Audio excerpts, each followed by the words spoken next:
Très bien.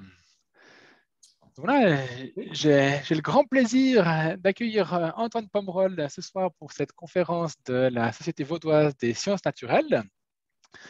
Antoine a effectué ses études à l'Université de Lyon, puis est parti ensuite à l'Université de Grenoble pour une thèse et un postdoctorat afin d'étudier le rôle de l'eau sur la planète Mars.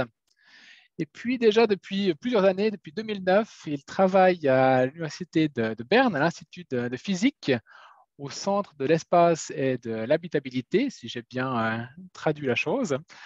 Et entre autres, voilà, vous avez peut-être entendu parler de ces missions de l'ESA pour aller étudier les différents gaz qu'on peut retrouver sur les comètes. Sachez que voilà, c'est également un des investigateurs principaux. Alors, je ne sais pas si on va arriver jusque-là ce soir, mais voilà, peut-être quelques questions qui surgiront à la fin de la conférence ou voilà, l'occasion de faire une nouvelle conférence à l'avenir. Avec plaisir. Voilà, ce soir, voilà, Antoine Pomerol qui nous parle du coup de la recherche de la vie dans l'univers. Et je ne m'étends pas plus. Antoine, merci beaucoup d'être venu. C'est très gentil.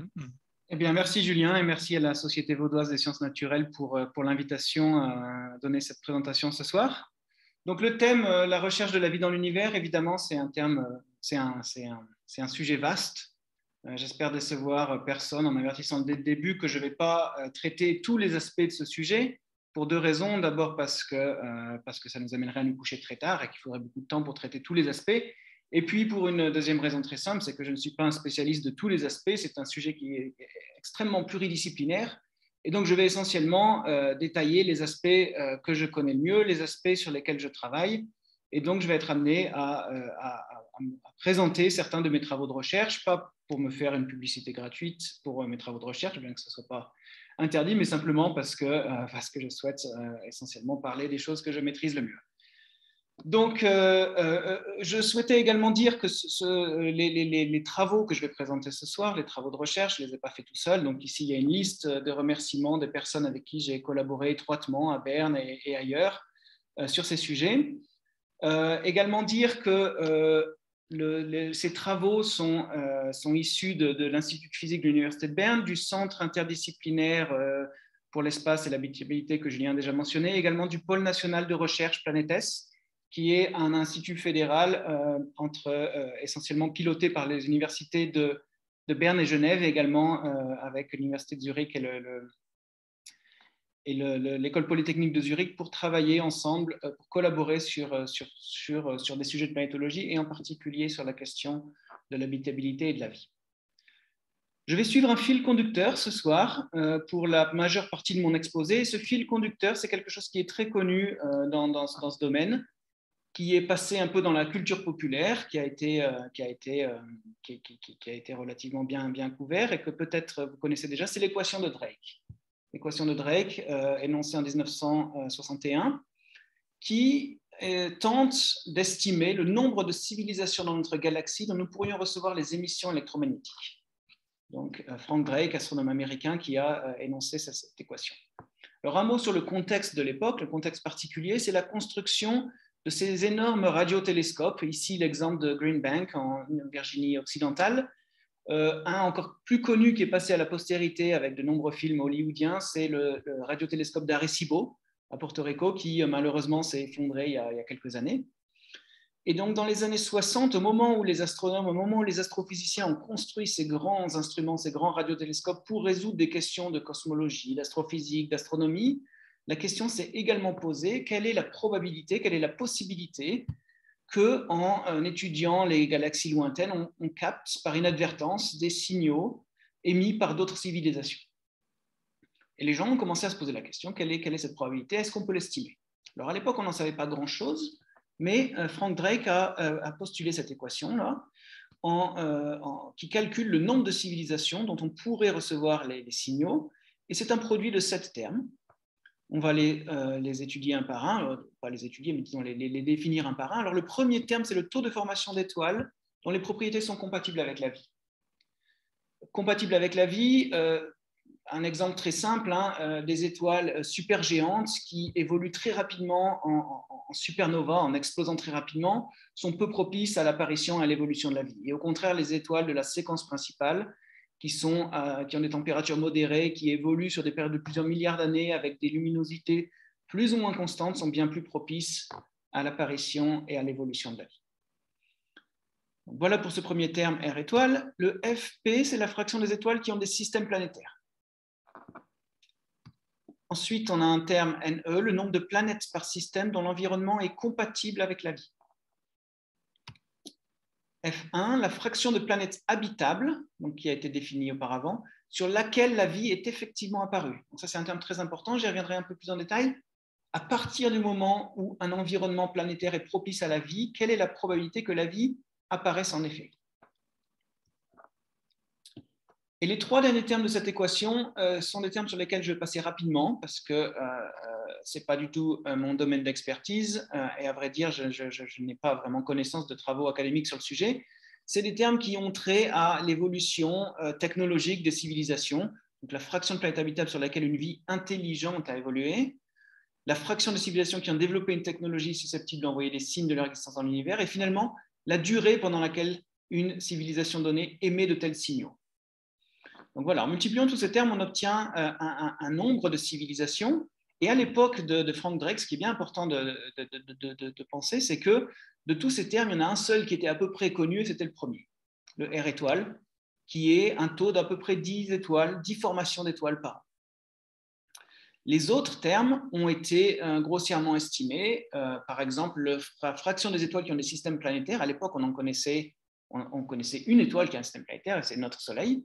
Et donc, simplement, on a pris la moitié, 1 sur 2, un peu par hasard. Le nombre de planètes par système dont l'environnement est compatible avec la vie, là, le choix a été fait par comparaison avec le système solaire. 2. La fraction de planètes habitables sur laquelle la vie est effectivement apparue, et là, on a un terme de 1, donc c'est extrêmement optimiste. À cette époque, on a pensé, si les conditions sont propices, alors la vie doit apparaître. Sous-entendu, on a quelque chose, le processus d'apparition de la vie est facile et va se produire dans tous les cas. Et puis pour le reste, 1% pour les fractions de civilisation qui atteignent l'intelligence et la capacité technologique d'envoyer ces signaux. Enfin, un autre chiffre qui est sans doute optimiste, c'est le nombre d'années pendant lesquelles cette civilisation va émettre ces signaux qui avait été émis à 10 000 ans. Alors si on fait tout ça, on obtient un chiffre, n égale 10. Donc il y a 10 civilisations dans notre coin de l'univers qui sont capables de communiquer avec nous. Alors évidemment, pas de suspense. Depuis que ces radiotélescopes sont en service, on n'a pas reçu de signaux. En tout cas, on n'en a pas identifié. Donc, on se dit déjà que dans tous ces termes, il y a quelque chose qui a sans doute été un peu surestimé.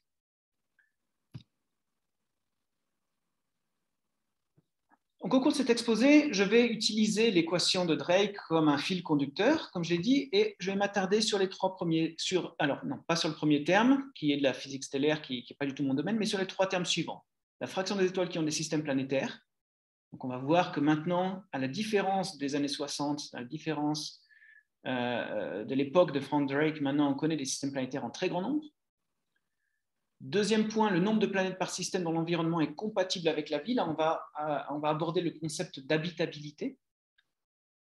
Et puis finalement, la fraction de planètes habitables sur laquelle la vie est effectivement apparue. Là, on va regarder un petit peu plus en détail l'apparition de la vie sur Terre. Qu'est-ce qu'on sait de l'apparition de la vie sur Terre? Et puis, je vais expliquer pourquoi la recherche de traces de vie sur Mars est cruciale pour essayer de mieux comprendre la probabilité que l'apparition de la vie, la probabilité d'apparition de la vie. Et enfin, à la place des trois derniers termes qui concernent l'intelligence et la technologie des civilisations, je ne vais pas du tout traiter ça. À la place, je vais aborder un peu le sujet des biosignatures, détecter la vie de façon active. Au lieu d'attendre qu'on nous envoie un signal, quelles sont nos possibilités d'aller identifier des traces de vie actuelles ou éteintes, anciennes, à la surface d'autres planètes, à la surface d'autres objets planétaires. Donc voilà la structure de ce séminaire en 4 parties. Et donc je vais commencer par les systèmes planétaires. Alors dans les années 60, à l'époque de Drake, on connaissait un seul système planétaire, j'ai déjà dit, qui est notre propre système solaire. Alors, notre propre système solaire, à l'heure actuelle, a 8 planètes. Ce n'est pas toujours le cas. C'est un nombre qui varie au gré des définitions, au gré des découvertes parfois. Donc, actuellement, on a 8 planètes définies, Mercure, Vénus, la Terre, Mars, Jupiter, Saturne, Uranus, Neptune. À l'époque de Frank Drake, et peut-être à l'époque où vous avez appris ces choses-là à l'école ou à l'université, il y avait 9 planètes. Il y avait Pluton, bien au-delà de l'orbite de Neptune, avec une orbite très elliptique, qui a été pendant quelques décennies, pendant presque un siècle, considérée comme une planète à part entière. Ensuite, on s'est aperçu qu'il y avait plein d'autres objets dans cette ceinture dite de ceinture de Kuiper, et plutôt que de définir un grand nombre de nouvelles planètes, on a un peu changé la définition de planète de façon à ce que les planètes qui sont à l'intérieur de ceintures, ou de ceintures d'astéroïdes, ou ceintures de Kuiper, soient considérées non plus comme des planètes à part entière, mais comme des planètes naines. C'est pour ça qu'à l'heure actuelle, on a une planète de moins qu'on en avait il y a 50 ans. Alors ce chiffre, il pourrait tout à fait bouger à nouveau. En particulier, en ce moment même, on cherche une hypothétique 9e planète qui serait bien au-delà de l'orbite de Neptune, bien plus éloignée, dont on a des traces dans les statistiques d'orbite de certaines comètes très excentriques. Donc les calculs, les modélisations de trajectoire nous font dire qu'il doit y avoir une masse importante cachée quelque part, très loin du Soleil, et il y a plusieurs équipes d'astronomes qui sont en ce moment même à la recherche de cette 9e planète. Donc c'est très très possible que ce chiffre de 8 repasse à 9 très bientôt. Alors, toutes ces planètes sont éventuellement des lieux sur lesquels on pourrait chercher la vie, soit les planètes en elles-mêmes, soit leurs satellites et les petits corps qui gravitent entre les planètes. Donc, en dehors des 8 planètes officielles du système solaire, on a un très grand nombre d'objets, dont beaucoup sont très intéressants pour des thèmes liés à l'apparition et à l'évolution de la vie. En particulier Pluton, qu'on a ici dans le coin en bas à droite, qui a longtemps été une planète à part entière et qui maintenant est une planète naine, qui a été survolée par une sonde américaine il y a quelques années, New Horizons. Et les observations plutôt qui ont été faites ont été absolument spectaculaires et ont changé énormément de choses sur notre compréhension de cet objet, au point où on pense maintenant qu'il est très possible que sous la surface de Pluton, il a pu y avoir, peut-être pendant le premier milliard d'années de son existence, un océan d'eau liquide qui, évidemment, on y reviendra dans les prochaines minutes, est quelque chose de très important pour l'habitabilité et éventuellement l'apparition de la vie. D'autres objets sur lesquels je reviendrai rapidement sont les satellites de glace des planètes géantes, Europe, Ganymède et Callisto, ici les lunes de Jupiter, et puis Titan et d'autres lunes de Saturne, Encelade en particulier, sur lesquelles je vais revenir rapidement, qui sont des objets de toute première importance pour les thèmes de la recherche de vie dans le système solaire. Alors, ce qui a énormément changé également depuis les années 60, mais encore même plus récemment que ça, depuis 1995, c'est que maintenant, on connaît des planètes non seulement dans notre système solaire, mais autour d'autres étoiles.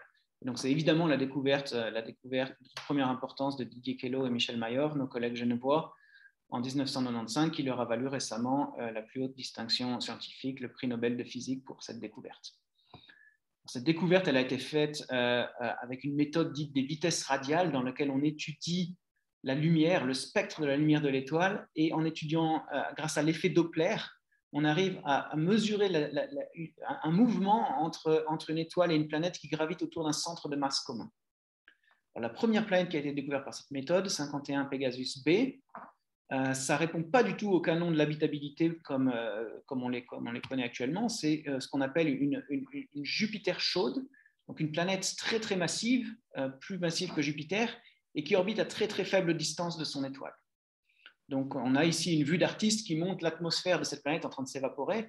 Donc, on a des choses qui sont peu compatibles avec nos visions de l'habitabilité et des conditions propices à l'apparition et à l'évolution de la vie.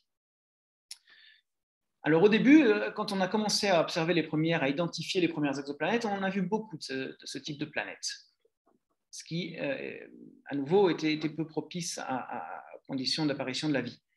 Cependant, au fur et à mesure des découvertes, au fur et à mesure également de la diversification des méthodes employées pour identifier ces exoplanètes, on a découvert des exoplanètes avec une gamme de masses, de rayons et de périodes orbitales beaucoup plus larges, dont certaines sont bien plus proches des planètes de notre système solaire. Alors, à l'heure actuelle des exoplanètes, on en connaît presque 5000, ça dépend un peu des catalogues, ça dépend de ce qu'on prend comme critère pour la détection ferme ces exoplanètes. Si le sujet vous intéresse, je vous recommande chaudement d'essayer d'utiliser ce site web réalisé par nos collègues genevois dans le cadre du pôle de recherche Planetes, qui est un catalogue d'exoplanètes qui permet de visualiser le catalogue actuel sous différentes formes. Alors ici, ce que j'ai fait, c'est que j'ai montré les périodes orbitales en jours, en fonction de la masse des planètes, pour voir les différents types de planètes. La masse, elle est en unité de masse de Jupiter. Donc, si on cherche des planètes de type terrestre, on va les trouver dans ce coin-là, de ce diagramme, des masses qui sont de l'ordre de pourcent ou moins du pourcent de la masse de Jupiter, et puis des périodes orbitales de quelques centaines de jours. Et donc, des planètes comme ça, on en connaît maintenant, on en connaît de plus en plus. Un très bel exemple de système planétaire, c'est le système de TRAPPIST-1 qui a été détecté initialement avec un télescope au Chili. Ensuite, les observations ont été enrichies par le télescope infrarouge Spitzer. C'est un système de 7 planètes qui font à peu près toute la taille de la Terre. Certaines sont un peu plus petites. La grosse différence par rapport à notre système solaire, c'est que l'intégralité de ce système planétaire est compris dans l'orbite de Mercure et que ces planètes orbitent autour d'une planète qui est une naine rouge ultra froide. Et c'est pour ça qu'on a un système extrêmement compact avec des résonances orbitales entre ces différentes planètes. Je reviendrai sur ce système très rapidement quand j'aborderai la notion d'habitabilité. Une autre mission NASA, un autre télescope spatial, a permis pour la première fois d'établir des statistiques sur la prévalence d'exoplanètes autour des étoiles. Et cette mission, c'est la mission Kepler, un télescope d'1 mètre de diamètre qui a été envoyé en orbite terrestre pendant quelques années, qui a découvert plus de 2000 exoplanètes, donc quasiment la moitié du catalogue d'exoplanètes connus a été découverte par cette mission. Et pour la première fois, on a pu faire des statistiques.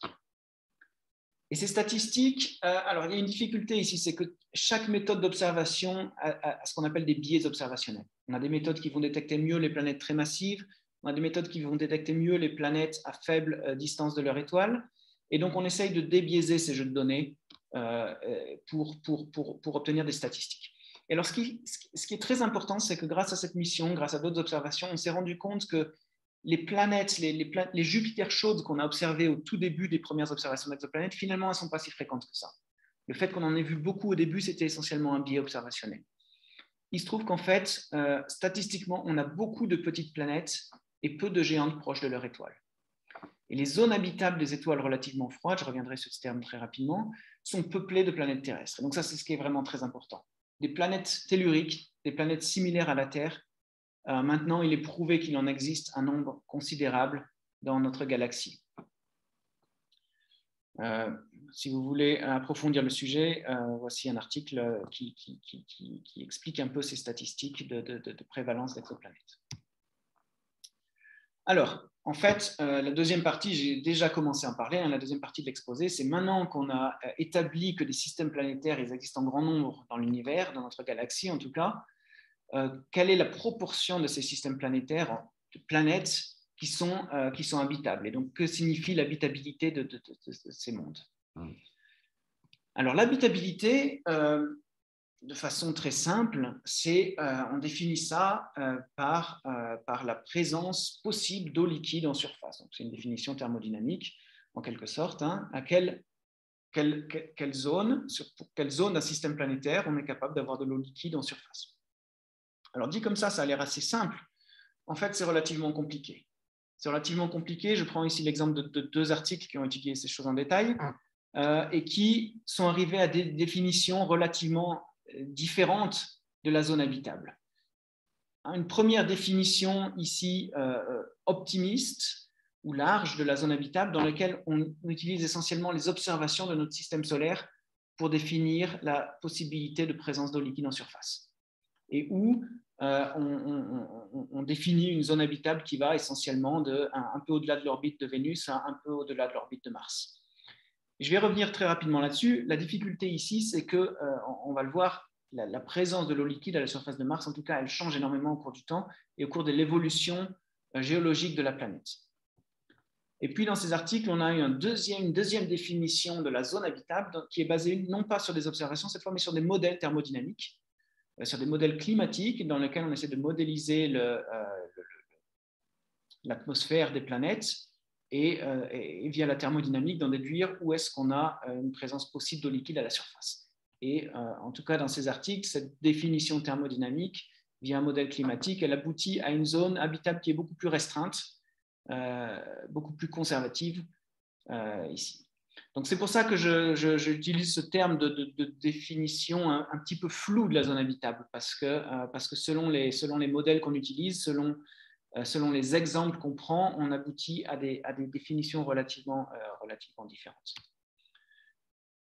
Alors à partir de maintenant, je vais parler de Mars assez souvent, parce que finalement, c'est sans doute la planète, à part la Terre évidemment, la planète qu'on connaît le mieux, qui a été extrêmement étudiée par une série de missions et sur laquelle on comprend un peu l'évolution de son habitabilité. Alors voici une liste de toutes les missions qui ont été au moins en partie réussies sur Mars, des missions en orbite et puis des missions à la surface. Actuellement, on en a encore plusieurs en service et je vais en montrer quelques exemples. Alors, ce qui est intéressant de voir sur Mars, c'est qu'aujourd'hui, Mars est un désert glacé. On a une atmosphère très ténue de dioxyde de carbone avec moins d'1% de l'atmosphère, de la pression terrestre à la surface. Et puis, on a des températures très, très faibles qui atteignent péniblement des températures positives au milieu de l'été, au milieu de la journée, mais essentiellement des températures très froides qui descendent jusqu'au point de condensation du dioxyde de carbone qui condense sous forme de neige carbonique à la surface. Aujourd'hui, on a un environnement qui est très, très peu propice à la vie en surface et même à la présence d'eau liquide en surface. L'eau liquide n'est plus stable aujourd'hui en surface. De l'eau liquide serait en ébullition à la surface de Mars. Alors, ce qui est intéressant, c'est que ça n'a pas toujours été le cas. On sait maintenant, on a étudié l'histoire géologique de Mars et on sait qu'une très grande partie de la surface de Mars montre des indices de présence d'eau liquide à la surface, mais il y a très longtemps. L'histoire de Mars, l'histoire géologique de Mars est divisée en 3 grandes périodes, le Noachien, l'Hespérien et l'Amazonien. Et la période à laquelle on va s'intéresser ici, c'est le Noachien qui est depuis la formation de Mars, donc 4,46 milliards d'années, jusqu'à il y a une période entre 3,7 et 4,1 milliards d'années. Donc au Noachien, on a un climat à la surface, un climat martien qui est très différent du climat actuel. On voit les traces d'érosion fluviatile à la surface sous forme de grands réseaux de vallées et sous forme de deltas. Qui montre le dépôt de couches sédimentaires dans des paléolacs, éventuellement même des océans au-dessus de l'hémisphère nord de Mars. Deuxième type d'indice qui nous montre que l'environnement noachien de Mars était très différent de l'environnement actuel, ce sont les indices minéralogiques. On a des minéraux aqueux, des minéraux hydratés qui se sont formés dans des conditions de surface complètement différentes. On a des argiles notamment, on a des sels de différents types qu'on retrouve en grande concentration sur des couches étendues de la croûte noachienne. Et donc ces minéraux, ils sont le résultat d'une intense altération chimique des minéraux mafiques de la croûte primordiale. Parfois, les assemblages minéralogiques donnent des indications sur les conditions de température et de pH, d'acidité de l'eau, et parfois, pas toujours, mais parfois, on a des bonnes indications que ces conditions de température et de pH, d'acidité, étaient modérées et donc tout à fait compatibles avec l'apparition et l'évolution de la vie telle qu'on l'a connue sur Terre. Donc voilà qui est important. Comme je l'ai dit, je vais illustrer certains des points de cet exposé avec des programmes de recherche menés actuellement à l'Université de Berne et dans les instituts partenaires. Donc là, j'en profite pour parler un peu d'un instrument qu'on a construit à l'Institut de physique de l'Université de Berne, un imageur couleur et stéréo qu'on appelle Cassis, qui est actuellement à bord de la mission européenne Trace Gas Orbiter de l'Agence spatiale européenne autour de Mars, et qui prend plusieurs centaines d'images de la surface de Mars par semaine. Donc on a maintenant quasiment 30 000 images de la surface martienne prises à partir de cet instrument. Donc quelques paramètres ici des images. On a une résolution au sol d'un peu plus de 4 mètres par pixel. On a un instrument qui est capable de faire des observations stéréoscopiques de la surface afin de reconstituer la topographie de la surface quantitativement. Et on prend des images avec 4 filtres couleurs, 2 situés dans le visible et 2 dans le proche infrarouge. On a une meilleure sensibilité à la composition minéralogique de la surface.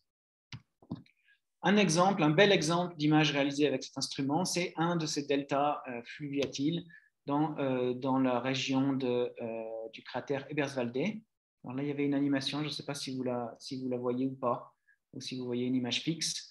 Dans tous les cas, j'espère que vous voyez ici ce delta avec les vallées dendritiques, les couches sédimentaires superposées et les couleurs qui sont sur cette image. Ce n'est absolument pas les couleurs qu'on verrait à l'œil nu.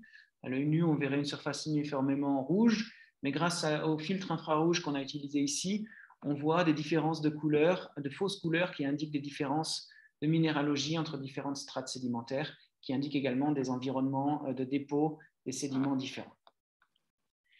Et assez compatible avec l'idée qu'on se fait de l'apparition et de l'évolution de la vie sur Terre. Alors Mars, ce n'est pas le seul objet dans notre système solaire sur lequel on imagine que la vie est possible, que la vie a pu apparaître ou évoluer. Il y a d'autres objets où ça peut être le cas, et cette fois, on a des objets qui sont très en dehors des définitions de la zone habitable que j'ai donnée auparavant, avec la possibilité d'eau liquide à la surface. Ici, on a au contraire des objets où l'eau liquide va être située sous la surface, sous une épaisse couche de glace, et il s'agit des satellites glacés de Jupiter et Saturne. Je commence ici par une superbe image de la surface du satellite Encelade, prise par la sonde Cassini de la NASA il y a quelques années, où on voit des geysers d'eau qui s'échappent du pôle sud du satellite. Et ces geysers d'eau, ils viennent très certainement d'un océan situé à quelques kilomètres sous une couche de glace à la surface, et un océan dont on a pu mesurer la composition avec des spectromètres de masse à bord de la sonde spatiale. On a mesuré les compositions des sels, on a mesuré également des molécules organiques relativement complexes dans ces geysers qui pourraient indiquer une chimie au moins prébiotique. Alors voici un autre satellite de glace, cette fois un des satellites de Jupiter, c'est Europe, le satellite Europe, avec un modèle de structure interne qui a été obtenu à partir de l'inversion des données gravimétriques obtenues lors de différents survols par la mission Galileo. Et voici un modèle de structure interne possible d'Europe avec un manteau silicaté, éventuellement un noyau métallique au centre, à l'extérieur une couche de glace, et entre la couche de glace externe et le manteau silicaté, un océan d'eau liquide. Océan d'eau liquide révélé également par des mesures de champ magnétique et possiblement à la surface d'Europe, comme dans Slade, la présence de geysers en surface qui émanerait de cet océan liquide. Alors pourquoi c'est important? C'est parce qu'au moins dans le cadre d'Europe, on a un contact direct entre l'eau liquide de cet océan souterrain et le manteau silicaté. La source d'énergie nécessaire au maintien de l'eau à l'état liquide, elle vient essentiellement des effets de marée qui sont très importants dans l'environnement proche de Jupiter.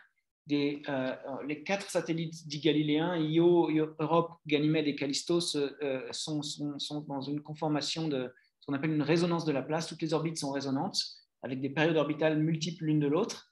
Et on a de très forts effets de marée qui viennent déformer ces corps et qui libèrent des quantités importantes de chaleur. Sur Io, notamment, on a un volcanisme très important. Et sur Europe, on pense qu'il est possible d'avoir des sources hydrothermales à l'interface entre le manteau silicaté et l'océan d'eau liquide. Et ces sources hydrothermales, elles sont de toute première importance pour les thèmes de l'apparition de la vie, parce que je vais y revenir un peu plus tard dans cet exposé, mais on pense que sur Terre, une possibilité pour l'apparition et l'évolution des premières formes de vie, ce sont des sources hydrothermales sur les planchers océaniques. Donc ces objets, ces satellites de glace sont de toute première importance pour toutes les thématiques exobiologiques et vont être l'objet d'études beaucoup plus approfondies dans les décennies à venir, en particulier avec d'ambitieuses missions de la NASA à destination d'Europe, la mission Clipper, et une ambitieuse mission européenne, JUICE, à destination de Ganymède, la plus grande lune de glace de Jupiter. Des missions qui vont prendre leur envol dans quelques années et qui devraient révéler bien plus de choses sur ces objets fascinants. En particulier, vous voyez ici ces grandes antennes sur ces schémas des sondes. Ces grandes antennes, ce sont des radars sondeurs qui devraient nous permettre d'observer directement sous la croûte glacée d'Europe et de Ganymède les océans liquides. Alors voilà pour le système solaire. Donc pour le système solaire, on a vu qu'on a une zone habitable qui va de Vénus à Mars. Donc selon la définition exacte qu'on utilise, on a entre 2 et 3 planètes qui sont dans cette zone habitable. Et puis même au-delà de la zone habitable, on a des satellites de glace qui pourraient également avoir donné lieu à l'apparition de la vie. Qu'est-ce qu'il en est des exoplanètes? Les exoplanètes, on en connaît de plus en plus qui sont situées dans la zone habitable de leur étoile. Alors ici, un catalogue de l'université d'Arecibo, Planetary Habitability Laboratory. Le nombre augmente sans arrêt. Il y a à peu près un peu plus d'un an, donc au 5 octobre 2020, on avait ici 6 x 4, 24 exoplanètes situées dans la zone habitable de leur étoile qui avaient été observées. Et en particulier, je reviens sur ces planètes du système TRAPPIST que j'ai évoqué plus tôt. Donc TRAPPIST 1D ici, TRAPPIST 1E, TRAPPIST 1F, 1G, donc au moins 4 des planètes du système TRAPPIST sont dans la zone habitable de l'étoile. Si vous vous souvenez, c'est une étoile naine, super froide, mais les planètes sont également très proches. Donc on peut avoir des zones habitables autour d'étoiles de type très différent du type solaire. Je reviens au catalogue d'exoplanètes de la mission Kepler de la NASA, mission que j'ai déjà évoquée et je l'ai déjà dit, qui permet pour la première fois de faire des statistiques. Et les statistiques ici sont particulièrement impressionnantes et éloquentes. De 10 à 50% des étoiles pourraient avoir des planètes dans la zone habitable. Donc des exoplanètes habitables, c'est sans doute finalement très probable qu'il en existe en très grand nombre. Donc ici, j'ai copié une partie du résumé de l'article en anglais. Donc les statistiques suggèrent que chaque étoile de type de la séquence principale a au moins une planète de toute taille, qu'une étoile sur 6 a une planète de la taille de la Terre avec une orbite de type Mercure, et que des petites planètes autour d'étoiles de type M, donc des étoiles naines, abondent. Donc, et enfin, la conclusion finale que dans un rayon de 5 parsecs autour de la Terre, il doit exister des planètes potentiellement habitables avec un intervalle de confiance de 95%. Donc les planètes potentiellement habitables abondent dans notre environnement immédiat. Donc ça, c'est quelque chose qui est relativement nouveau et qui maintenant est bien établi. Et donc, énormément d'objets à étudier pour essayer de détecter la vie à leur surface dans leurs atmosphères. Alors, à nouveau, je me permets de détailler un peu plus un projet de recherche qui est issu de l'Université de Berne, de l'Université de Genève également, qui est la mission Khéops, qui est un petit télescope spatial qui est en orbite autour de la Terre depuis environ 2 ans et qui observe des exoplanètes. Alors, on a un peu une transition. Ici, pour la première fois, on a une mission qui n'est pas dédiée à la découverte de nouvelles exoplanètes, mais qui est dédiée à une meilleure caractérisation d'exoplanètes qu'on connaît déjà. On a des observations au sol, on a des observations par les télescopes au sol d'exoplanètes qui nous donnent des informations sur leur masse. Avec la méthode mise en œuvre par Khéops, la méthode dite de transit, on a aussi une estimation du rayon de la planète. Et si on a la masse et le rayon ou le volume, on peut commencer à en déduire des densités et à faire des modèles de composition. Et un exemple de résultat récent, c'est le système NU2-LUPI, sur lequel on a également un système de plusieurs planètes. Et grâce aux observations conjuguées de Khéops et d'autres missions, on commence à bien mieux comprendre les modèles possibles de structure interne des planètes et les compositions, également en termes de possibilité de présence d'océans liquides entre des atmosphères et des manteaux ou entre des couches de glace en surface et des manteaux silicatés, un peu comme les satellites glacés de Jupiter ou de Saturne. Donc non seulement on continue à découvrir des exoplanètes, mais en plus, le grand changement, c'est qu'on commence à pouvoir mieux les étudier et les étudier de façon statistique. Enfin, un mot très rapide sur ce qu'on appelle organismes extrémophiles, parce que c'est également lié au thème de l'habitabilité. Je l'ai dit au début, on définit essentiellement la zone habitable comme la zone d'un système planétaire pour laquelle l'eau liquide est stable en surface des planètes. Il s'avère que sur Terre, on connaît des organismes qui sont capables de survivre au moins, de résister à des environnements qui sont normalement considérés comme très peu propices à l'apparition et à l'évolution de la vie. C'est ce qu'on appelle les organismes extrémophiles. Alors, un très bon exemple d'un organisme polyextrémophile, car il est capable de résister à des stress très variés, c'est la bactérie qu'on appelle Deinococcus radiodurans, qu'on a étudiée ici au laboratoire. Mon collègue Olivier Poc a fait de nombreuses études avec cet organisme. Radiodurance, parce qu'il a été découvert lors d'expériences de radioactivité où on a soumis différents types de matériaux à des taux de radioactivité très, très élevés et on s'est rendu compte qu'on avait des organismes qui résistaient à des taux de radiation 500 à 1000 fois supérieurs à quelque chose qui serait fatal à un être humain.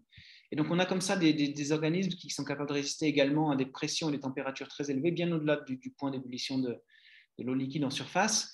Et donc, ils remettent un peu en question ce concept d'habitabilité lié à l'eau liquide. L'autre question, évidemment, liée à ces organismes extrémophiles, c'est on sait qu'ils ont été capables de s'adapter à des conditions extrêmes, à des conditions très différentes des conditions habituelles d'évolution de la vie. Mais l'autre question liée à ça, c'est est-ce que ces organismes auraient pu apparaître? Est-ce que l'apparition de la vie aurait été possible dans des environnements extrêmes? Ou est-ce que l'adaptation à ces environnements extrêmes est uniquement un aspect évolutif? Bon, je ne vais pas m'attarder plus là-dessus parce que je ne suis absolument pas spécialiste de ce sujet.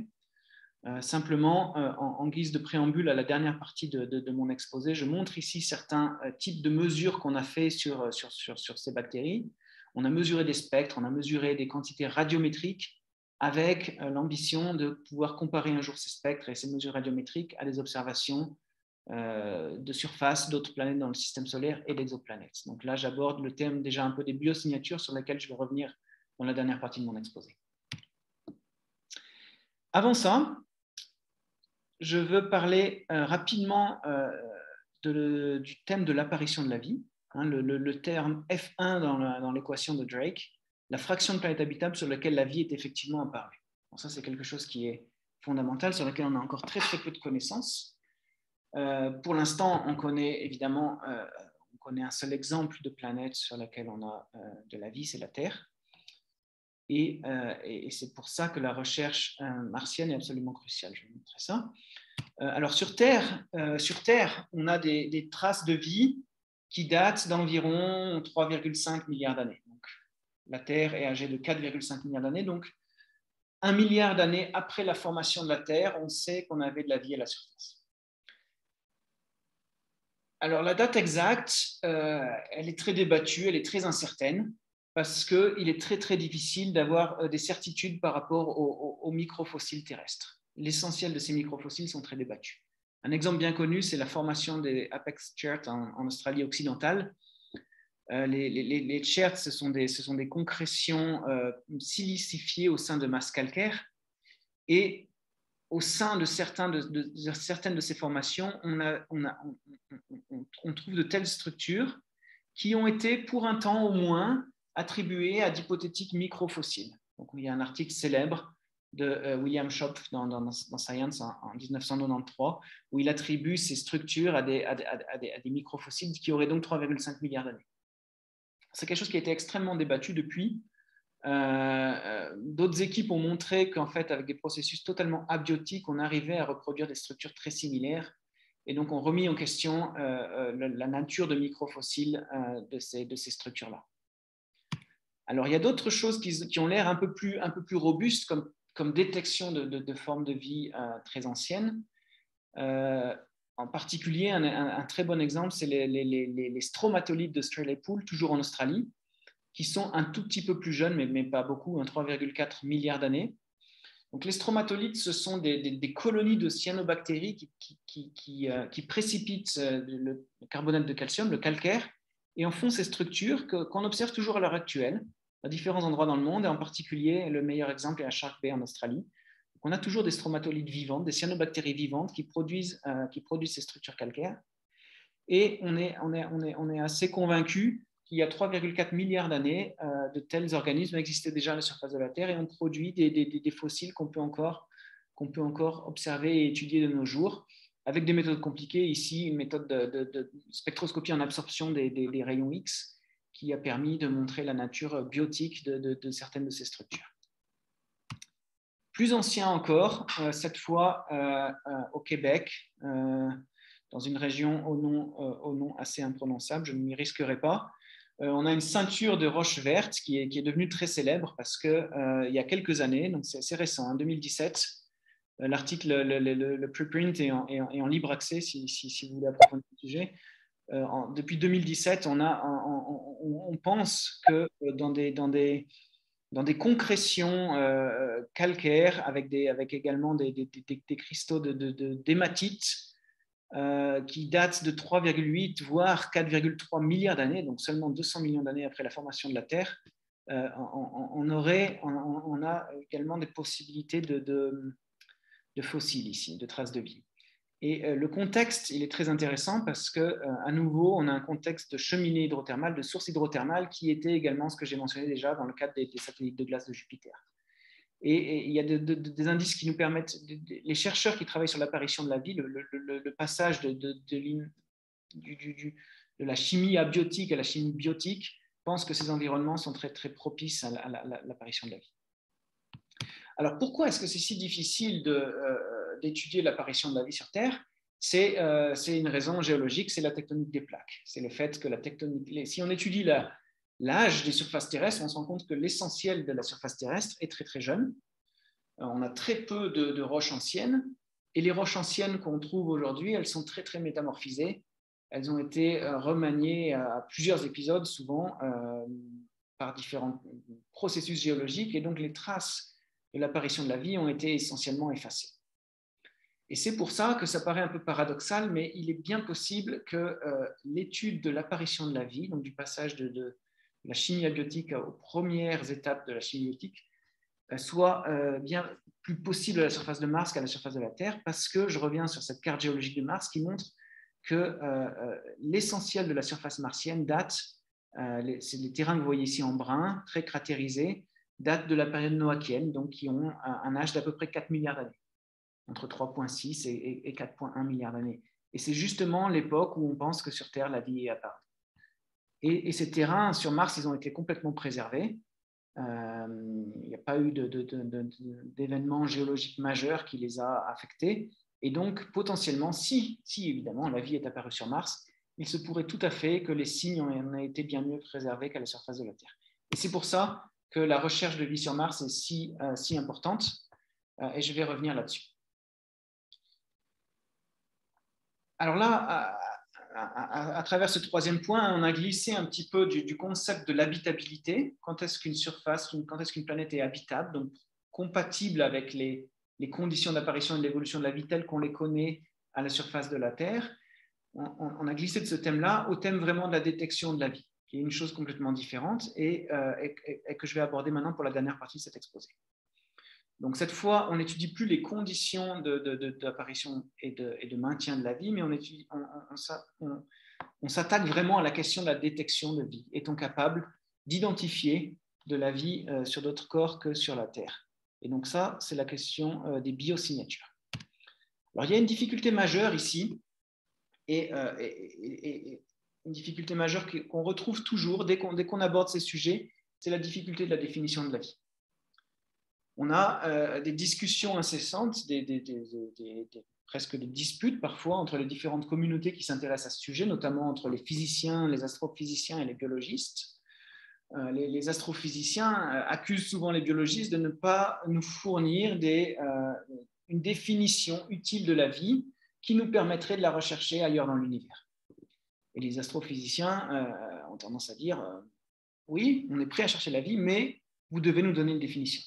Et à l'heure actuelle, il n'y a pas de consensus sur une définition universelle de la vie. Ce n'est pas qu'il n'y a pas de définition. Des définitions, il en existe plusieurs, il en existe même beaucoup, mais une définition utile à sa détection par des méthodes d'astrophysique, c'est quelque chose qu'on attend encore.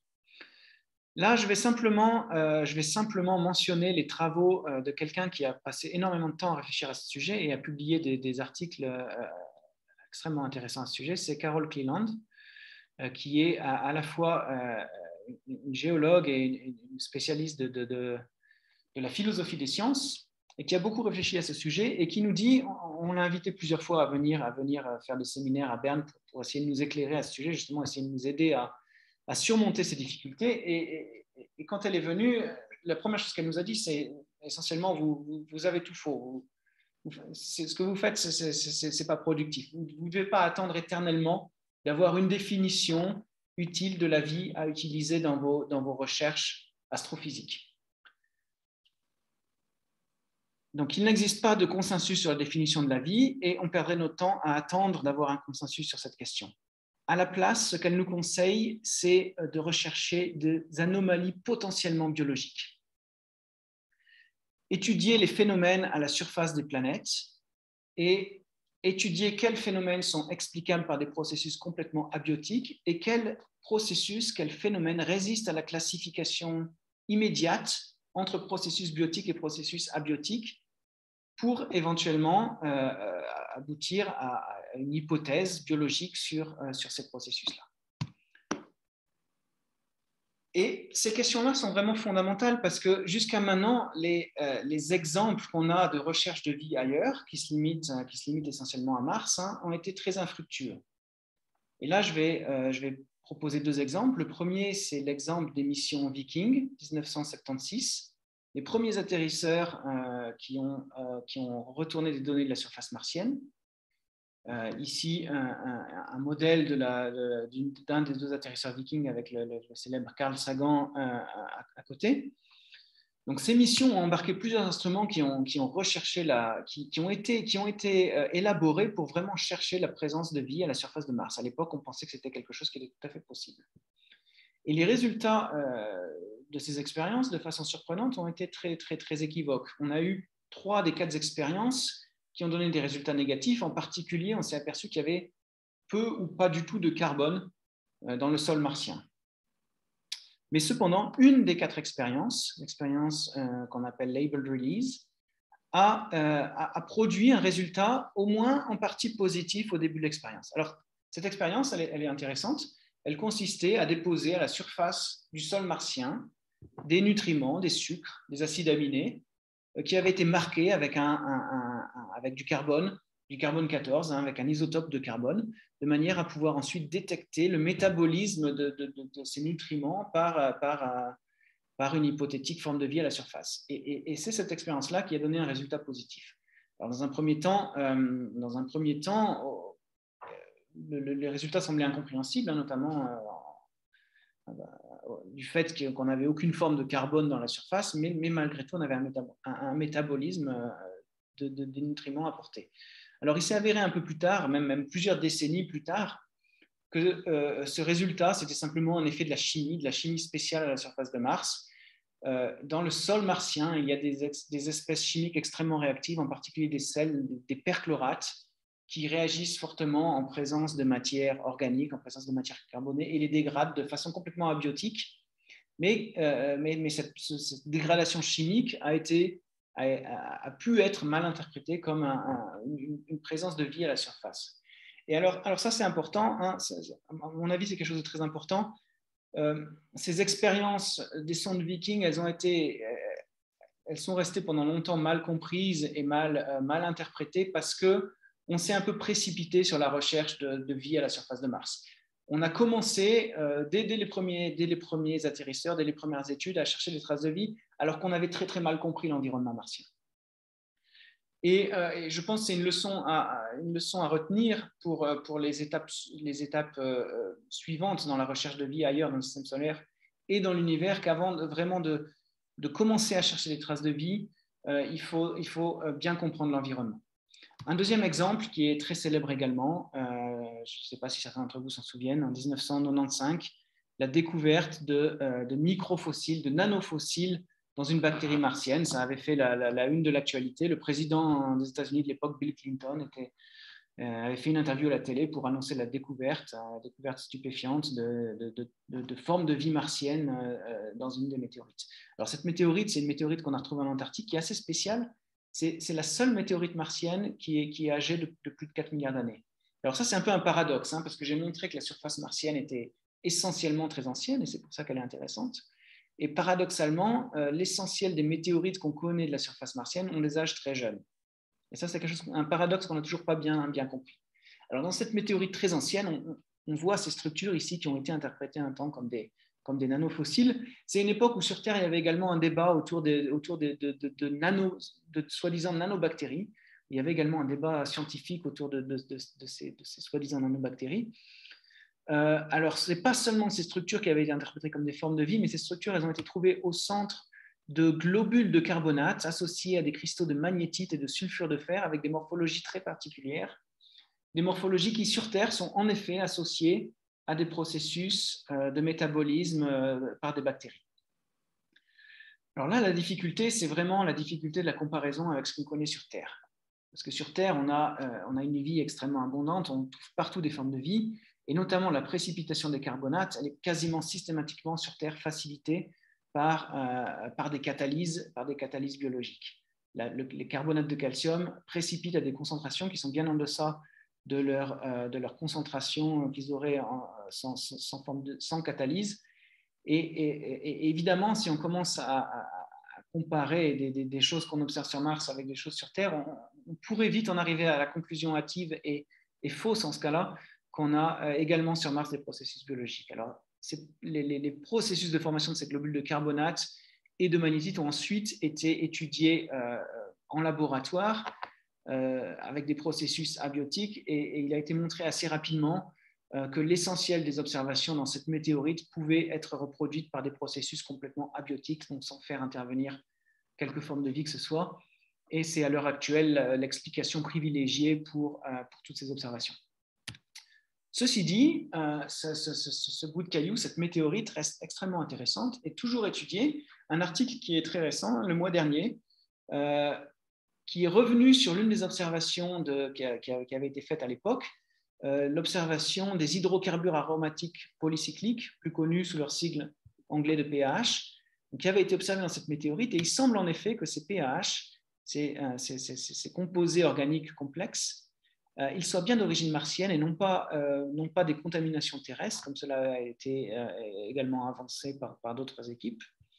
Et ces PAH, ils tendent à montrer une synthèse organique tôt à la surface de Mars ou sous la surface de Mars, associée à des processus de serpentinisation et de carbonatation. Donc on a une chimie prébiotique, on a une chimie organique complexe qui pourrait nous avoir amené à la transition entre la chimie abiotique et la chimie biotique. Donc c'est des roches qui restent extrêmement intéressantes. Alors je l'ai dit, ces météorites, on ne comprend pas tout à fait leur origine, on ne sait pas vraiment d'où elles viennent.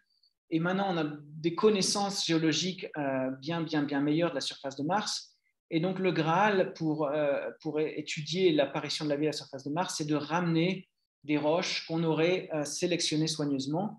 Et ça, c'est en train d'être fait. C'est un programme de retour d'échantillons qui a mis très, très longtemps à se mettre en place. Et la première étape, elle est en cours.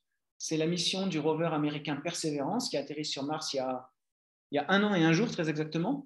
Et depuis, qui atterrit dans le delta, c'est le delta alluvial du cratère Jezero, et depuis qui a commencé à collecter des échantillons. Alors, il ne va pas les ramener lui-même sur Terre, il va les laisser à la surface de Mars, ce rover, et ensuite, on aura plusieurs étapes qui vont amener à ramener des échantillons sur Terre dans quelques décennies. Et ces échantillons-là donc, ont été soigneusement sélectionnés, collectés dans les roches sédimentaires qui datent de l'époque noachienne où Mars était habitable. Et donc, on pense qu'en étudiant ces échantillons sur Terre avec des techniques poussées, des techniques d'études en rayons X, de synchrotron, etc., on arrivera à des meilleures conclusions sur la présence ou non de formes de vie dans ces échantillons, de formes de vie éteintes à la surface de Mars qui daterait d'environ 4 milliards d'années au moment où la vie est apparue sur Terre. Donc, cette question de l'apparition de la vie sur Mars, c'est une question qui est potentiellement en passe d'être résolue d'ici quelques années, quelques dizaines d'années. Bon, je vois qu'il est assez tard, je vais peut-être accélérer un petit peu et passer quelques slides. Là, je comptais parler un peu d'une mission européenne, d'un rover européen qui se posera sur Mars également dans 1 an, si tout va bien, à la recherche de fossiles d'anciennes formes de vie, et montrer comment, avec la caméra Cassis, on supporte cette mission. Donc, je vais passer un peu rapidement là-dessus pour finir mon exposé sur des perspectives un peu plus lointaines. Alors, d'abord, une perspective un petit peu moins lointaine, justement, puisqu'on parle à nouveau d'une mission qui est en cours. J'imagine que nombre d'entre vous en ont entendu parler. C'est le télescope James Webb, télescope infrarouge, une collaboration entre l'Agence spatiale américaine et l'Agence spatiale européenne, qui a récemment été envoyé au point de Lagrange L2 par une fusée Ariane lancée depuis Kourou. Et le télescope vient d'être déployé. Ici, on voit son miroir principal d'un diamètre de 6,5 mètres, recouvert d'or parce que le télescope mesure la lumière infrarouge. Et l'un des apports probables de ce télescope, l'un prochain de ce télescope, ça va être d'étudier la composition des atmosphères planétaires. Et au travers de la composition des atmosphères des exoplanètes, on espère détecter des signes possibles de la présence de vie. En effet, si on regarde les compositions atmosphériques dans le système solaire, on voit tout de suite que la composition atmosphérique de la Terre est une exception, avec 16% d'oxygène, de dioxygène dans l'atmosphère. Et ce dioxygène, il est produit entièrement par la photosynthèse, donc dû à la présence de vie à la surface de la Terre. Et donc l'observation d'oxygène, l'observation de méthane, d'autres biosignatures vont être possibles potentiellement dans les années qui viennent. À l'heure actuelle, le télescope est en phase de commissioning, donc on est en train d'aligner les miroirs pour avoir des images bien nettes. Mais d'ici 6 mois, le télescope va pouvoir commencer ses observations scientifiques et éventuellement commencer à détecter des compositions atmosphériques qui nous donneraient des indices sur la présence de vie. Rapidement, pour finir cet exposé, je vais parler de quelque chose qui est à beaucoup plus longue échéance. Donc là, on ne parle pas du James Webb, on ne parle pas de l'Extremely Large Telescope en construction actuellement au Chili, mais la génération suivante d'observatoires en orbite et au sol. Une technique potentielle pour arriver de façon robuste à la conclusion sur la présence de vie, ça serait d'étudier la lumière réfléchie non pas par l'atmosphère, mais par la surface de la planète. Alors, si on regarde la Terre depuis l'espace, on se rend compte immédiatement qu'on a des grandes surfaces couvertes de végétation avec une couleur caractéristique verte, due évidemment à la chlorophylle dans les feuilles des canopées. Mais pas uniquement la chlorophylle, on a d'autres exemples, des marais salants remplis de bactéries, cyanobactéries avec des couleurs roses, jaunes, oranges, etc. Également des pigments phototropes qui sont utilisés par différents types d'organismes. Alors la couleur elle-même, ce n'est pas nécessairement suffisant pour aboutir à des conclusions robustes sur la présence et la caractérisation de la vie. On a besoin d'informations supplémentaires. Et une information possible, ce serait la spectropolarimétrie. C'est quelque chose qu'on est en train de tester actuellement à Berne. Le fait que le vivant, une des spécificités du vivant, c'est l'homochiralité. À chaque fois qu'on a des molécules chirales, donc des molécules symétriques mais non superposables, donc qui existent sous deux formes, la forme droite et la forme gauche, L ou D. Le vivant, systématiquement, va utiliser 100% de l'un de ces deux énantiomères. Contrairement à la chimie abiotique qui, elle, va toujours aboutir à un mélange diracémique où on a 50% du L et 50% du D. Alors ça, c'est quelque chose qui est très spécifique au vivant. Et ce qui est également intéressant, c'est que ces molécules chirales, elles sont optiquement actives. Et en particulier, lorsqu'une lumière non polarisée interagit avec des molécules homochirales, une petite fraction de cette lumière acquiert une polarisation circulaire. Et quand je dis une petite fraction, c'est là que réside la difficulté, c'est que la fraction est vraiment très très faible, et c'est pour ça qu'on aura besoin d'observatoires vraiment gigantesques pour éventuellement mesurer ce signal. Cependant, c'est un signal qui est très, très sensible et qui pourrait constituer une biosignature très robuste. Alors, on est en train, à l'heure actuelle, de tester ces méthodes, d'essayer de mesurer les seuils de détection pour différents types d'organismes, en commençant par des végétaux. On fait ça au laboratoire avec des expériences montées au laboratoire. On fait ça également sur le terrain. On a construit une expérience qui utilise cette méthode et on a commencé également à faire ça depuis des plateformes aéroportées. Ici, un exemple de vol en hélicoptère qui nous a permis de survoler différents biotopes, des forêts, des lacs avec des algues en suspension, de l'herbe et puis des zones urbaines, et essayer de distinguer depuis une altitude de quelques centaines de mètres, de quelques kilomètres, les zones sur lesquelles on a des organismes vivants, des zones sur lesquelles on n'a aucun organisme vivant. Ça, c'est des résultats récents qui ont été publiés par mon collègue Lucas Patti, en particulier à partir de ces mesures en hélicoptère. Et puis, puisque c'est la Société vaudoise des sciences naturelles, je voulais finir cet exposé en montrant un exemple d'une mesure récente qu'on a fait campagne de terrain avec cet instrument. On est allé au lac de Mora. Alors, je triche un peu. Je crois qu'au moment de cette photo, on était légèrement dans la partie fribourgeoise et non pas dans la partie vaudoise du lac. Mais non, bon, je triche un petit peu. On a mesuré différents types d'environnement, des algues et en particulier des concrétions calcaires qui ressemblent assez fortement à ces stromatolites qu'on connaît en Australie aujourd'hui et qu'on pense être une des formes de vie les plus primitives sur Terre. Donc, on teste nos techniques sur ce type d'environnement sur le terrain avec des plateformes aéroportées avant éventuellement d'en faire des instruments spatialisés utilisés dans notre système solaire et pour éventuellement détecter la vie sur des exoplanètes. Et puis, je finis également en disant que l'étape suivante entre l'aéroporté et le spatial, ça sera un vol en ballon stratosphérique. Et ça, on fait ça avec un projet dirigé par un groupe d'étudiants de l'Haute École de Suisse occidentale qu'on supervise pour faire un vol qui est prévu depuis Kiruna l'année prochaine pour mesurer la surface de la Terre avec ces techniques pour à nouveau étalonner nos techniques, étalonner nos méthodes avant de les appliquer à d'autres objets dans le système solaire et au-delà.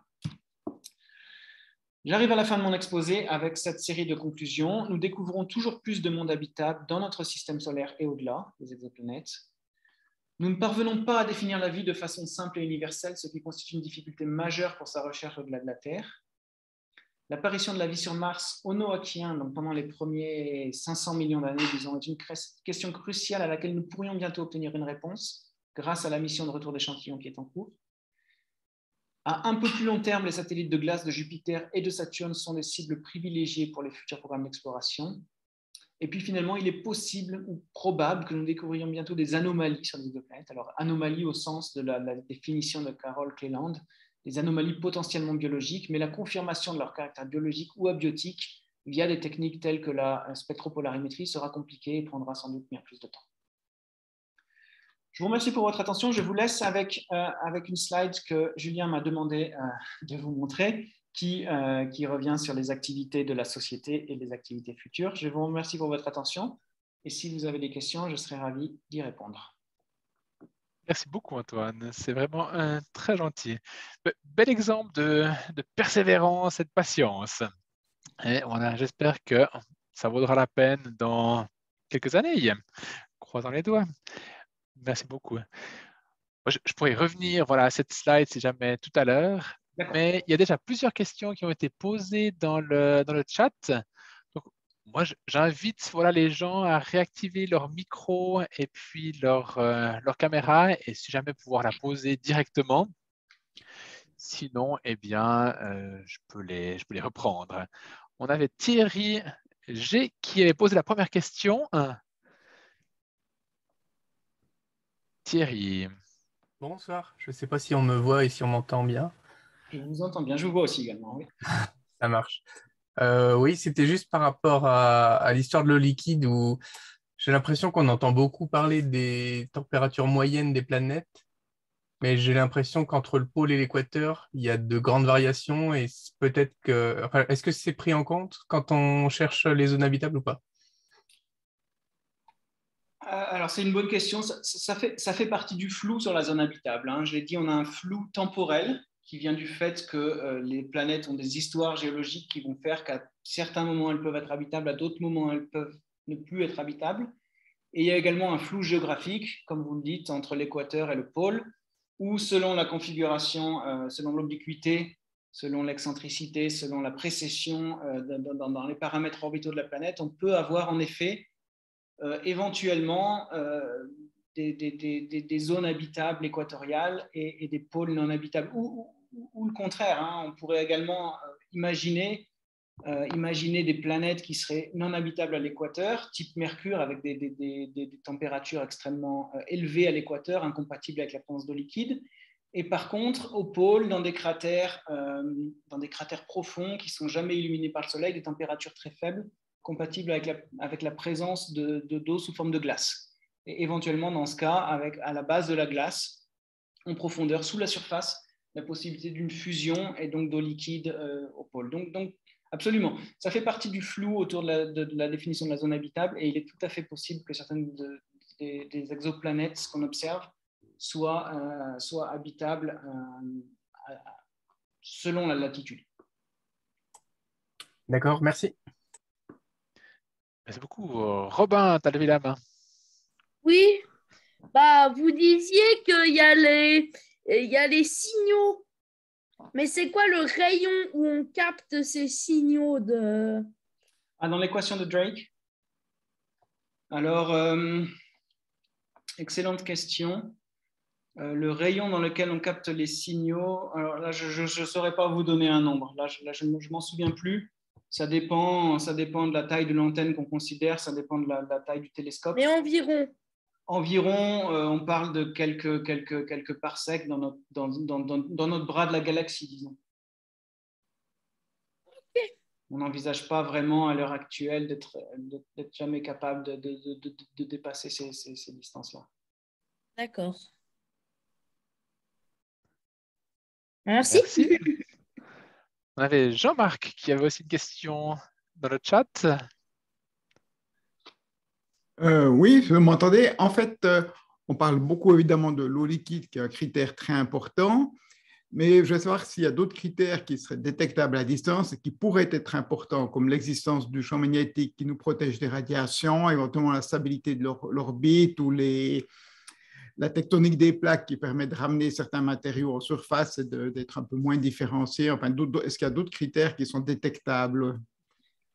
Alors, vous avez tout à fait raison de mentionner ces critères-là. Le champ magnétique en particulier, on soupçonne fortement que l'érosion de l'atmosphère martienne qui a conduit au changement global climatique entre la période noachienne et les périodes récentes est due à la disparition du champ magnétique. L'obliquité également, c'est un paramètre très important. La stabilisation de l'obliquité par un satellite massif pourrait tout à fait être un critère très important pour l'habitabilité. Alors, lesquels de ces critères sont détectables? J'ai mentionné la mission Cheops, qui permettait pour la première fois de faire une caractérisation des exoplanètes en recoupant des informations obtenues par différentes techniques, par différentes méthodes. Alors, typiquement, avec Cheops, on commence à avoir accès à certains de ces paramètres orbitaux. Récemment, on a vu des paramètres déformés, des planètes déformées à l'équateur. On arrive à mesurer le taux de déformation. Ça nous donne des informations sur ces paramètres orbitaux. Pour le champ magnétique, jusqu'à présent, on n'a absolument aucune idée. Et c'est sans doute quelque chose qui sera extrêmement difficile à faire. Merci. Il me semble que le champ magnétique, l'absence de champ magnétique pousse aux mutations plus rapides, sauf erreur, et peut-être que voilà, ça peut aider au développement d'une vie plus intelligente, mais ça, peut-être à débattre.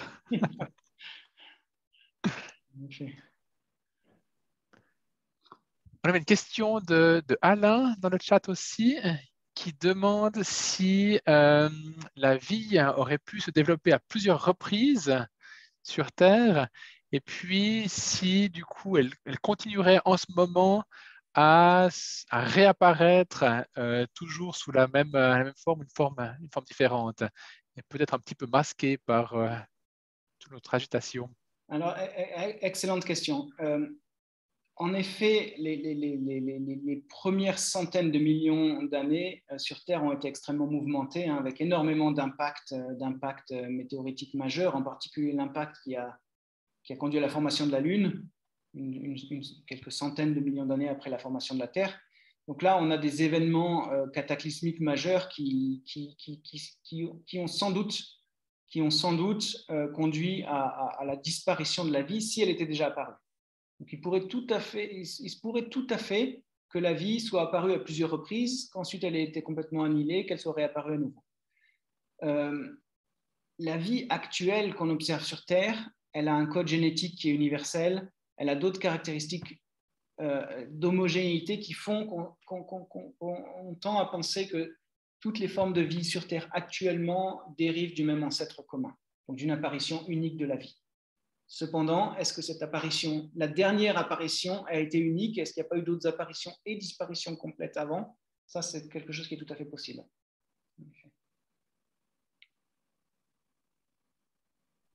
Et du coup, on pourrait même rechercher alors actuellement de la nouvelle création de vie. Je sais pas, il y avait des hypothèses comme quoi la vie pourrait venir via les comètes ou autre chose.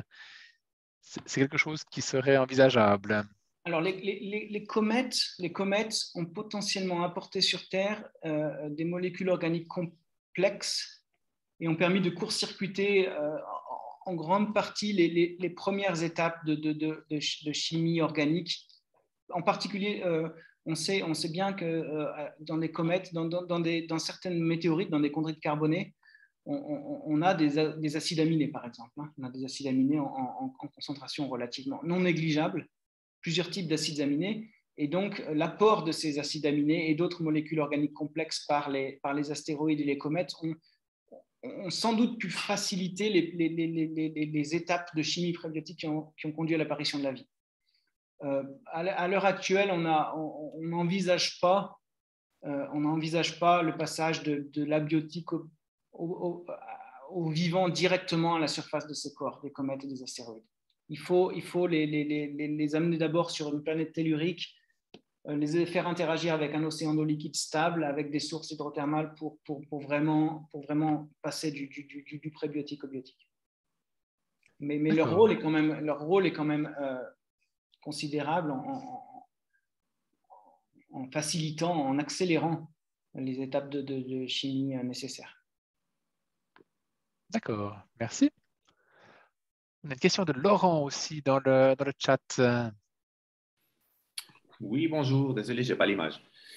Je me posais la question d'autres formes de vie, mais d'autres formes de chimie de vie. On a tout basé sur la recherche de carbone, de chaînes carbonées, d'oxygène et des choses comme ça. Mais finalement, pourquoi pas d'autres chimies de la vie? Oui, vous avez raison, et ça rejoint notre cruel manque de définition universelle de la vie. Est-ce que nos définitions de la vie, celles qu'on utilise, elles sont sans aucun doute, j'allais dire anthropocentriques, c'est pas anthropocentrique, c'est basé sur ce qu'on connaît sur Terre. Mais rien qu'en se basant sur ce qu'on connaît sur Terre, le carbone, l'ADN, l'ARN, etc., on a déjà suffisamment de difficultés à établir des critères de biosignature pour les rechercher ailleurs, que si on a des formes de vie complètement distinctes, basées par exemple sur, je l'ai vu aussi dans le chat, un silicium à la place du carbone, oui. Si on a des formes de vie très exotiques comme ça, ou d'autres fluides que de l'eau, on va avoir des difficultés majeures à les identifier comme du vivant, parce que ça répond à aucune définition du vivant tel qu'on connaît sur Terre. Donc, j'ai peur de ne pas avoir de réponse satisfaisante, là, si je dois dire. Pour l'instant, on en reste à la recherche de formes de vie telles qu'on les connaît sur Terre, et rien que ça, c'est assez difficile pour nous occuper un certain temps. D'où l'idée intéressante de faire plutôt de rechercher des formes de vie, plutôt chercher des aberrations comme l'hypereucléon, absolument. Plutôt que indépendant de la forme de vie. Suivre une définition stricte et sans doute trop conservatrice, essayer d'avoir une vision plus large, d'étudier les processus sur les surfaces planétaires et éventuellement d'en déduire l'existence d'anomalies. L'autre aspect du sujet que je n'ai pas du tout abordé, parce que je ne suis absolument pas un spécialiste, mais qui est fascinant, c'est essayer de recréer l'apparition de la vie en laboratoire. Des expériences type Urey Miller, où on a des mélanges de gaz, où on fait interagir des molécules organiques complexes avec des minéraux, avec des phyllosilicates, où on crée des membranes lipidiques, bilipidiques, et puis on essaye d'observer directement in vitro, dans des tubes à essai, le passage d'une chimie prébiotique à une chimie biotique au vivant. Ça, c'est quelque chose qui se développe. C'est quelque chose qui est absolument fondamental, et c'est un aspect des recherches un peu à la marge peut-être de la recherche de la vie dans l'univers, mais en tout cas qui devrait nous aider à mieux comprendre ces choses-là. En tout cas, merci pour la présentation qui était très intéressante. Je vous en prie. Bon, puisque j'ai encore le micro, je me permets encore une question. Du coup, il y en a une mise à jour de la valeur, je ne me souviens plus de la valeur de tous ces coefficients avec les dernières connaissances, quoi. Pas vraiment. On a sur une. Je vais essayer de revenir. Voilà. Oups. Je n'ai pas dû faire ça.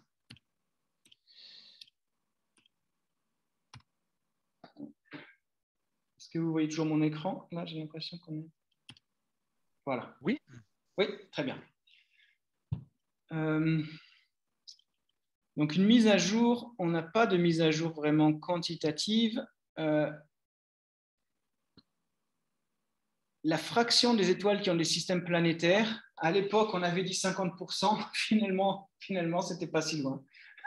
C'est un peu, c'est rigolo comme ça. Les gens ont pris une sur deux. C'est peut-être un peu plus. C'est peut-être un peu plus. C'est sans doute entre 50% et 100% des étoiles qui ont des systèmes planétaires.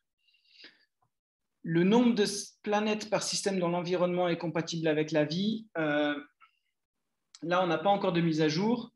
C'est des choses qui évoluent très rapidement, notamment avec ces catalogues et ces statistiques. La difficulté majeure ici, c'est vraiment les biais observationnels. C'est vraiment les biais observationnels. On a commencé par voir ces géantes, ces Jupiter chaudes en grand nombre. On s'est rapidement rendu compte que c'était un biais observationnel, qu'on avait beaucoup plus de planètes telluriques, sans doute dans des zones habitables. Donc, le nombre tendrait à augmenter, mais à vrai dire, je ne me mouillerai pas à mettre à jour ce chiffre de 2 à l'heure actuelle. Et évidemment, la grande question, c'est le F1, la fraction de planètes habitables sur laquelle la vie est effectivement apparue. Ce chiffre, il pourrait bouger rapidement. Donc, pour l'instant, c'est 1, une planète habitable et une détection de vie, la Terre.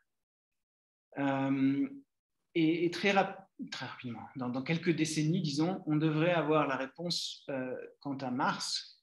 Et donc, le chiffre, soit va rester de 1, si on trouve de la vie sur Mars, soit va descendre à 0,5 si on n'en trouve pas. Mais là, c'est quelque chose sur lequel on a encore très, très peu de contraintes. Hein. Quelle est la probabilité que la vie apparaisse? C'est quelque chose. Est-ce que l'apparition de la vie sur Terre est quelque chose? J'avais un professeur de planétologie qui disait toujours la vie est apparue très rapidement. La vie est apparue sur Terre dès que les conditions étaient propices. Ça doit vouloir dire que l'apparition de la vie est facile. Peut-être, j'en suis pas intimement convaincu. Notamment, on parlait du champ magnétique, on parlait de l'obliquité, on parlait de la tectonique des plaques. On a quand même une planète qui remplit toutes ces conditions et c'est pas forcément fréquent. Il se peut tout à fait qu'on ait des planètes qui soient dans la zone habitable, donc avec des rayons, des distances héliocentriques compatibles avec la présence d'eau liquide, mais que le processus de géodynamo qui produit le champ magnétique terrestre soit quelque chose de compliqué à maintenir. Hein, sur Mars, il a disparu très vite. Que la présence de la Lune, de notre Lune massive qui stabilise notre obliquité, nos paramètres orbitaux, peut-être que c'est aussi quelque chose qui est peu fréquent. Hein, les autres planètes telluriques, elles n'ont pas de satellites massifs. Mars, elle a 2 petits satellites, mais qui stabilisent rien du tout. L'orbite de Mars, elle fait ça sans arrêt. C'est sans doute terrible pour d'hypothétiques formes de vie qui évolueraient. Hein. On a les tropiques qui passent au pôle sans arrêt. C'est le changement climatique incessant. Donc, pour moi, ce n'est pas très clair que ce chiffre il est forcément très élevé. Si jamais dans 10 ans, on découvre que la vie est apparue sur Mars au même moment qu'elle est apparue sur Terre il y a 4 milliards d'années, dès que les conditions étaient propices, alors je réviserai sans doute mon jugement et je dirais que à travers 2 cas, c'est sans doute beaucoup plus probable que l'apparition de la vie elle soit facile. Si jamais sur Mars, on découvre que la vie n'est pas apparue, au moment où les conditions y étaient propices, alors on va rester avec une incertitude forte sur la probabilité d'apparition de la vie. Et c'est pour ça que cette question de la recherche de la vie sur Mars en Noakien est absolument fondamentale à mes yeux. C'est pour ça que là, vraiment, il y a quelque chose à découvrir et qui est lié à ce terme-là.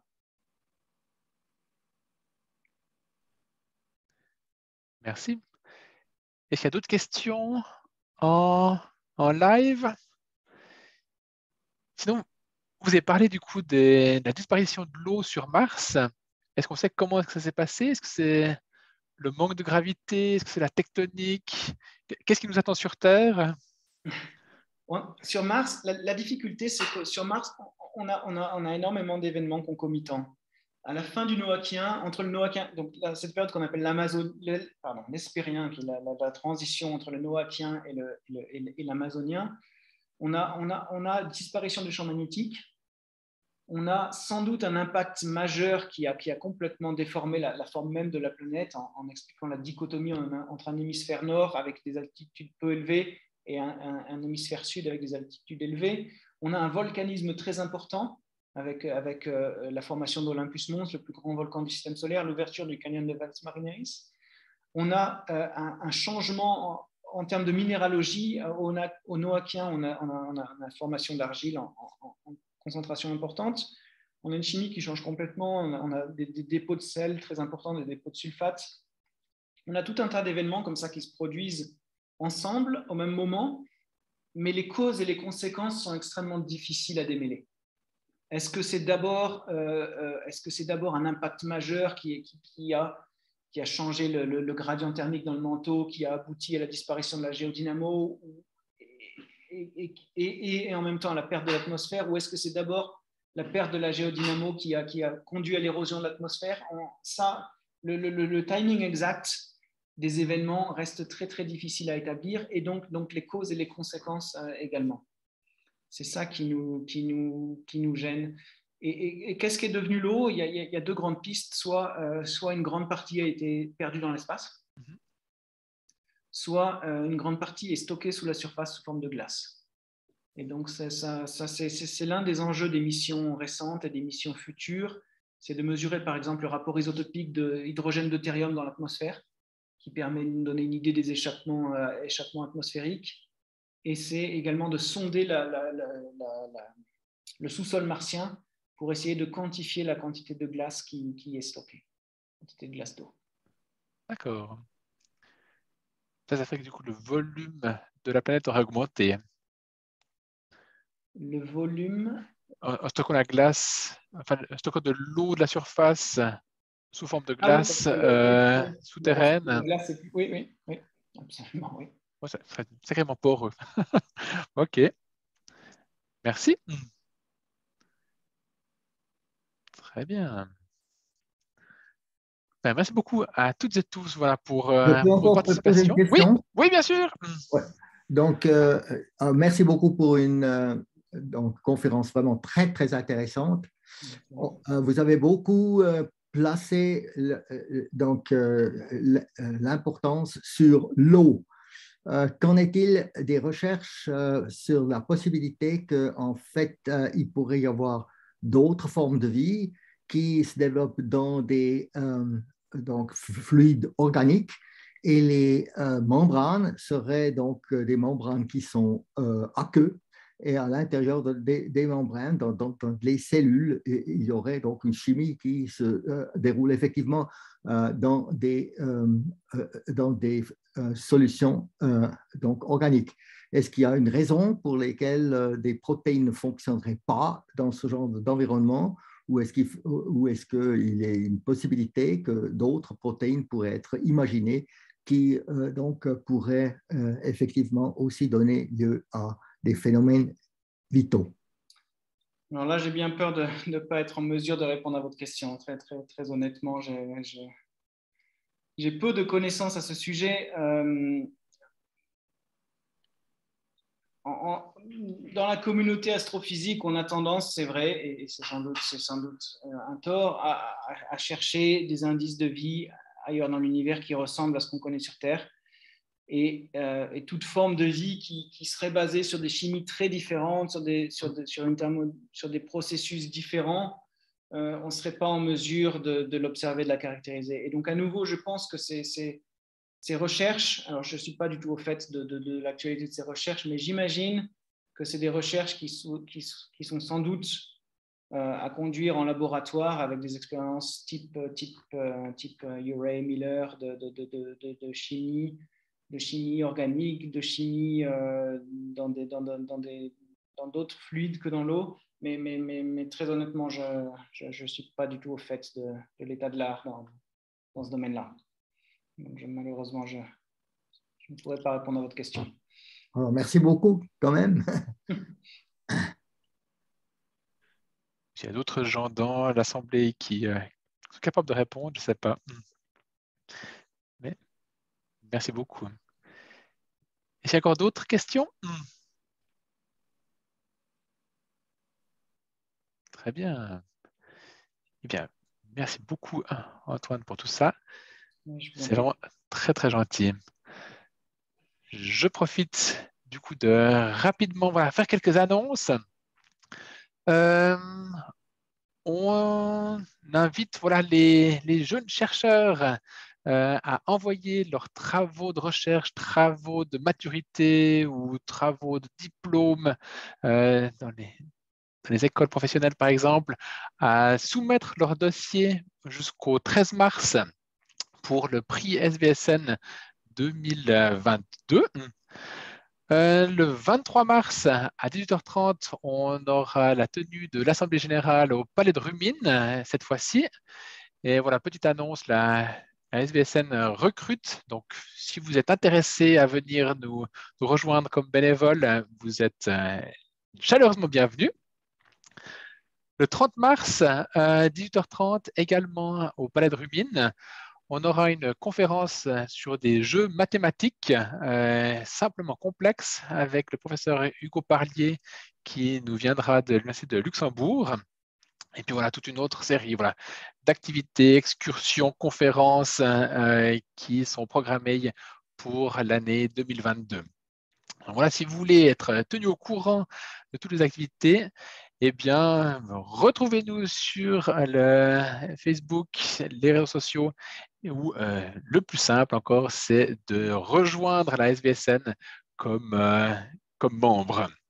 Comme ça, voilà, vous êtes au courant de tout ce qui se passe. Sinon, je vous remercie toutes et tous pour votre participation active ce soir.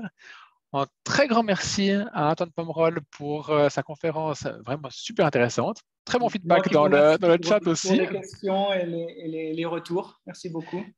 Voilà, j'espère qu'on aura l'occasion du coup de se revoir physiquement très prochainement. Un très grand merci.